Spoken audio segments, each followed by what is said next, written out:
In a rare encounter with journalists here in an orange orchard in Gaza, members of the Al-Aqsa Martyrs Brigade, a military wing of Yasser Arafat's Fatah movement, told CNN that they would abide by a ceasefire if Arafat orders one. Until we have a decision on a ceasefire by our president, he says, our operations continue. Displaying some of their homemade mortars and other weapons, this group has claimed responsibility for recent attacks that include killing more than a dozen Israeli soldiers. They have also taken part in an operation to destroy an Israeli tank, as well as suicide bombings, like the one in Jerusalem's Orthodox Jewish neighborhood a few weeks ago. We asked how they continue to justify attacking civilians. We prefer attacking military infrastructure or army checkpoints, he says, but the Israelis are stronger militarily than us, so we have to attack within the civilian population.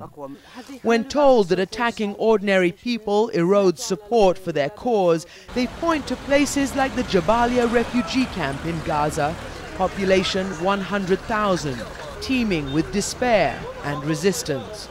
A recent Israeli military incursion destroyed metal shops suspected of making mortars and rockets and left 19 people dead. The Israelis raided the Jabailyya refugee camp exactly a week ago, and as with previous operations, they said this one was to root out terror bases. And indeed, some militants were killed, but the majority of those who died that night were civilians, leaving an even more embittered and hateful population here. We came across the Izzeddin family, still mourning two senior family members.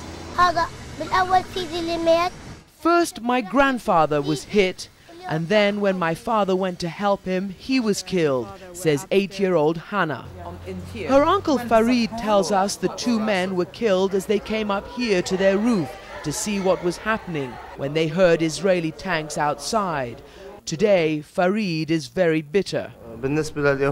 It's impossible to have peace with the Jews, he says. I think they are bloodthirsty and don't want peace at all.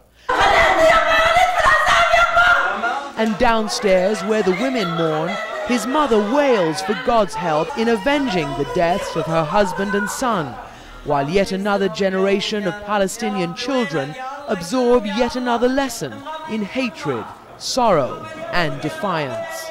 Christiana Manpour, CNN in Gaza.